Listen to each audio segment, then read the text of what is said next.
At 6:42 a.m. on January 14, 1925, Thomas Henriksen watched his breath crystallize in the beam of his lantern. The air temperature read -23 degrees Fahrenheit. Behind him, the Caterpillar 60's engine block radiated heat you could feel from 6 feet away, 127 degrees at the cylinder head.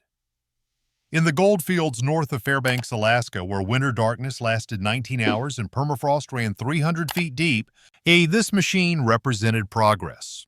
Except it wouldn't go forward. Henriksen was 31. Norwegian by birth, Alaskan by choice. He'd spent 8 years working placer claims along Ester Creek, watching other men grow rich while he scraped by with shovel and sluice box. The previous summer, he'd pooled resources with 6 other miners to purchase this tractor. Serial number A-2847, fresh from the CL Best factory in San Leandro, California, about delivered by rail to Seward, then hauled by horse team 190 miles to their operation. Cost $6,200, more money than most of them would see in 5 years. The 60 weighed 21,000 pounds. Its 4-cylinder gasoline engine displaced 1,128 cubic inches and developed 72 horsepower at 650 revolutions per minute. The 20-inch wide track pads distributed its weight across 7 feet 5 inches of ground contact, generating just 5.4 pounds per square inch of ground pressure. In theory, this machine could push through terrain that would swallow a horse team whole. In theory, it would transform their winter operation from marginal to profitable. But November brought the first serious cold, -10, -15. The engine started reluctantly, coughing black smoke until the cylinders warmed. December pushed temperatures down to -30. The radiator coolant, water mixed with alcohol, turned to slush despite the engine's heat. By New Year's, they'd learned to drain the system every night, refill it with pre-warmed liquid every morning. A 2-hour process before they could even start work. The real problem emerged in mid-January. The forward clutch system, 3-speed transmission with multiple dry disc clutches and band-type brakes, would engage for perhaps 30 seconds, then slip. The tractor would lurch ahead, tracks churning frozen gravel, then lose power entirely. But the reverse gear oddly functioned perfectly, every time, without fail. Henriksen wasn't a mechanic. None of them were. The nearest Caterpillar dealer operated out of Seattle, 2,000 miles south. Even if they could get word to him, no one would travel to the interior in January. They were alone with a $6,000 machine that would only go backwards, and 100,000 cubic yards of pay dirt frozen solid beneath 3 feet of overburden. If you want to see how they solved this impossible problem, please hit that like button. It helps us share more forgotten stories from the frontier. Subscribe if you haven't already. Back to Alaska. It's the paradox that January was simple but vicious. The engine ran too hot, the ambient air ran too cold, and the 1920s technology caught between them couldn't adapt. Modern tractors have thermostats, anti-freeze, sophisticated cooling systems. The Caterpillar 60 had a cast-iron radiator hung like an overhang above the engine, gravity-fed coolant, and valve-and-head cylinders that generated tremendous heat in a compact space. At 650 revolutions per minute, those cylinders produced localized temperatures exceeding 250 degrees. The cooling system, designed for California's Central Valley summers, tried desperately to shed that heat into air cold enough to freeze exposed skin in 4 minutes. The result? Thermal shock, metal components expanding and contracting at different rates. The forward clutch assembly, enclosed in the transmission housing where engine heat concentrated, would warm enough to expand. The clutch plates, designed to mate with precise tolerances, would swell just enough to bind against their housing. Engagement became irregular. Disengagement became impossible. The whole forward drivetrain would seize intermittently, protected only by the bronze thrust washers that absorbed the mechanical stress until they wore to nothing. The reverse gear, however, lived in a different part of the transmission case, farther from the engine. Cooler. The temperature differential was perhaps 40 degrees, but 40 degrees was everything. The reverse clutch maintained its tolerances, engaged cleanly, held under load. On January 16th, they tried working the machine in reverse. Peter Lindquist took the first shift. He climbed into the open operator platform. No cab, no windscreen, just a steel seat mounted above the transmission, and studied the controls. 2 steering clutch levers on either side. A throttle lever. A transmission shifter. All of it designed for a forward-facing operator who could see where he was going.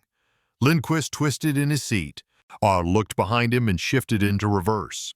The engine note changed. The tracks bit gravel. The 60 moved backward at 2.8 miles per hour. Its blade, a straight steel plate 6 feet wide and 4 feet tall, mounted on cables at the front, scraping uselessly at empty air behind them.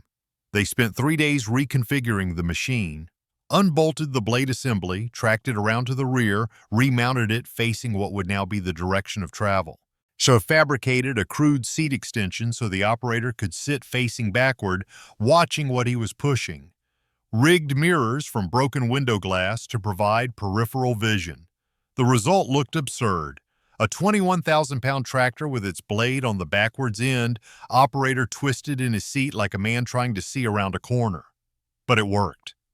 At minus 19 degrees on January 21st, Henriksen ran the first full shift.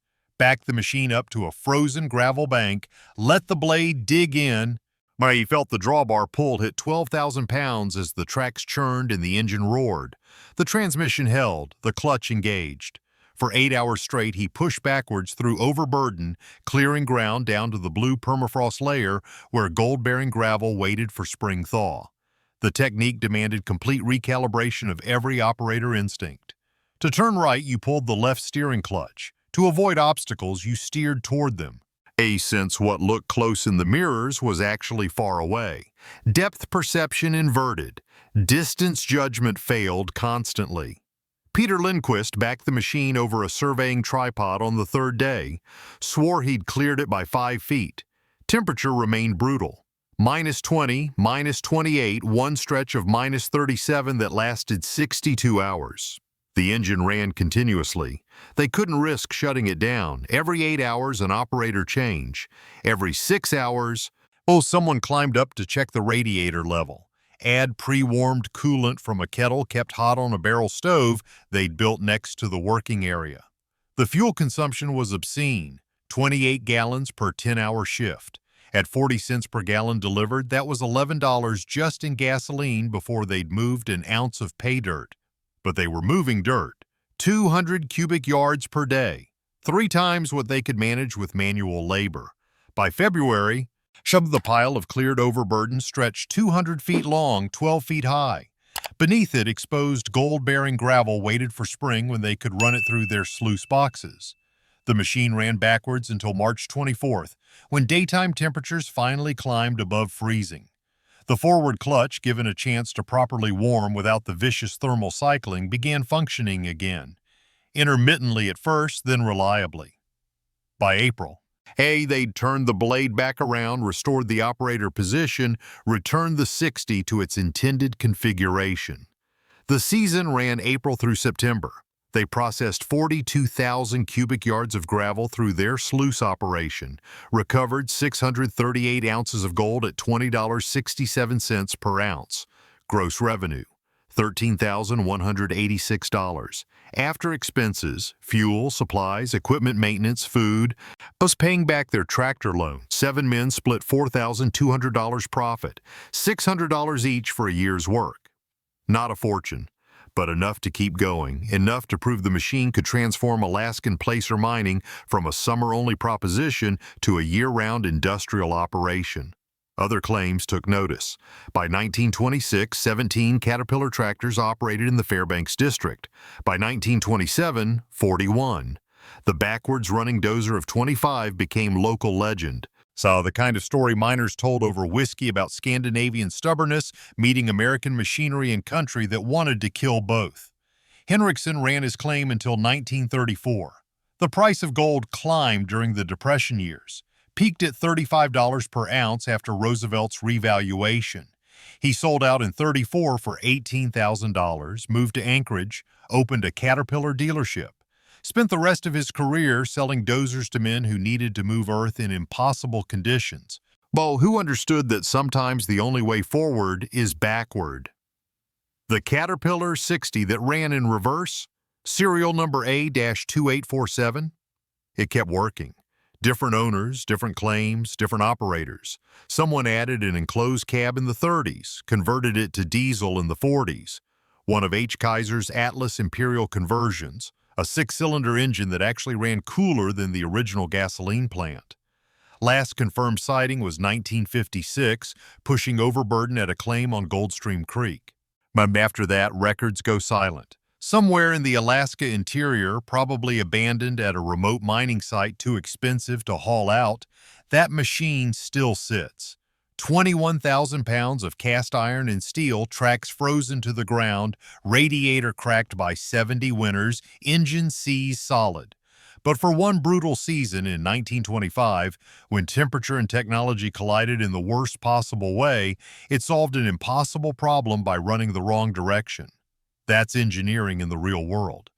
Not elegant, not pretty, just whatever works when failure isn't optional and help is 2,000 miles away.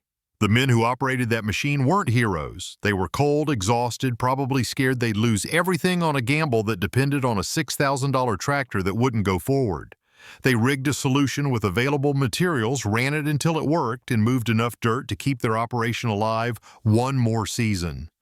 Interior Alaska in the 20s was 3,000 miles from Detroit, 5,000 from New York, psychologically somewhere between the frontier and the moon. Supplies came in summer. Problems got solved in winter. The machinery breaking down wasn't unexpected. Machinery always broke. The question was whether you could improvise repairs with what you had or whether you shut down and waited for spring. The backwards Dozer chose option 1, made it work, became a footnote in Caterpillar's unofficial history. The kind of story field representatives told about customer ingenuity when they wanted to sell tractors to operators in difficult territories. Look what some crazy Norwegians did in Alaska. Your job site can't be harder than that. Probably wasn't. Few things were. If this story moved you, please like and subscribe. Your support helps us preserve these histories. Tell us in the comments where you're watching from. And if you know where serial number A-2847 ended up, maybe you've seen it rusting at an abandoned claim, or heard about it from an old-timer who remembered, reach out. Some machines deserve to be found, even if they're 70 years past their working days, especially if they ran backwards through a season that should have killed them.